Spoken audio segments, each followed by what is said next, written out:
a passionate pet owner. And if you own a veterinary practice or ultimately own a veterinary practice, you would love to have me as a client. So I want to talk today a little bit about client communication and making it sustainable. It's one of the most important things I think we're going to do in this profession moving forward, is increase our client communications and make them happen in an ongoing and sustainable fashion in a market that is changing and ever dynamic and ever evolving. Do I have my clicker? Where is it? All right, let's go. Okay, so one of the big things that we're seeing in our consulting role is the switch with successful practices moving from what we call clinic-centric to client-centric. And I think it's really helpful to understand where we are as a profession and what our history is a little bit. And when you look at the history of this profession, it was male-dominated, and we're going to talk about that a little bit on the panel as we shift into a more female demographic. When we look at medicine historically has been a very authoritarian, paternalistic kind of a profession. And what I mean by that is, as medical professionals and veterinary team professionals, we tend to be people that know and think. We're very science-based. We study, we work very hard as technicians, we work very, very hard at becoming veterinarians. A lot of it's theory, a lot of it's medical, technical-based. The challenge that we have is we're a bit of a find it and fix it profession.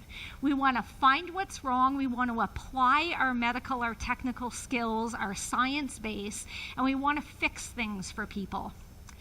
And increasingly what's happening in our profession is we're experiencing pet owners where they have evolved, particularly over the last 30 years. And you guys help me out a little bit. What ways have pet owners evolved? What do you think the biggest changes you're seeing are in pet owners? More responsible. I love it.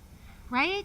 They're more responsible. And why have they become more responsible? Why have they moved from the backyard, into our homes, onto our beds? How many of you have pets that sleep on your beds, right? We all want to admit that. Why has that evolved and changed, right?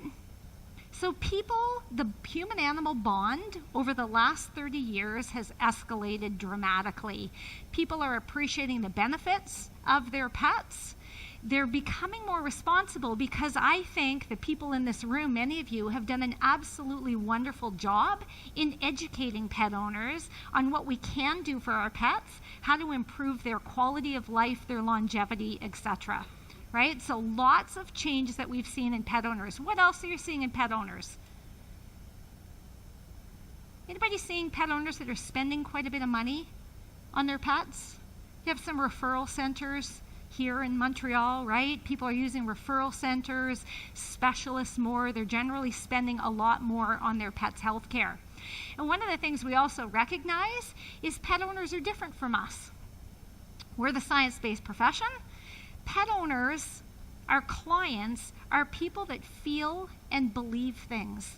There's a lot of emotion involved in the care of pets, a lot of emotion that's involved in the human-animal bond. And so one of the really important things I think we need to do as a profession moving forward is how do we bridge the gap between knowing, thinking, science-based, and people that feel and believe things very passionately. I want to feed my pet like a wolf, right?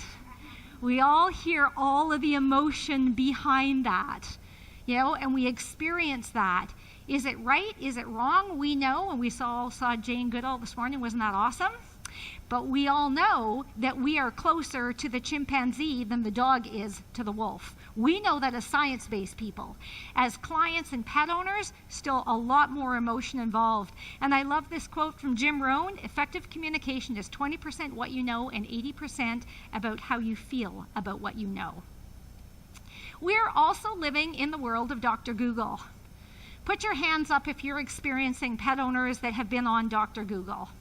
Okay, so the really good news, guys, is that you're not alone. The human profession is also experiencing this. I had the opportunity to be in a human hospital a couple of times over the last year in Emerge Ward. Wasn't a great opportunity, but I was there. And the big difference between human hospitals and veterinary practices is that you have rooms, they have curtains. So you can hear everything that's going on beside you. And I could not believe the number of people I was listening to that came into Emerge, that before they came to Emerge for themselves, they had been on Dr. Google. They were talking to their Emerge doctor about this. So what we're seeing is people that have way more information.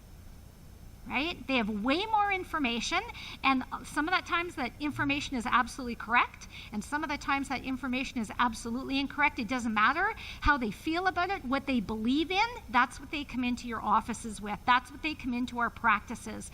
A lot of emotion, a lot of information, a lot of beliefs, and a lot of feelings. So one of the things that I believe we're going to have to do in this profession increasingly is to make client communications much more sustainable.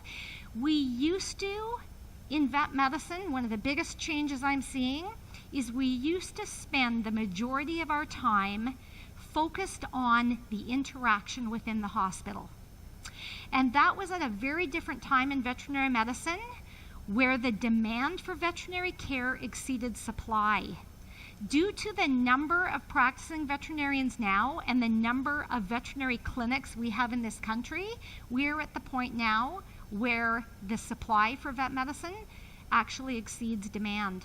And so we're going to have to find ways to increase relationships with pet owners, with our clients, and we need to do that with very careful pre-interaction touch points and communication, interaction touch points and communication, and post-interaction touch points and communication.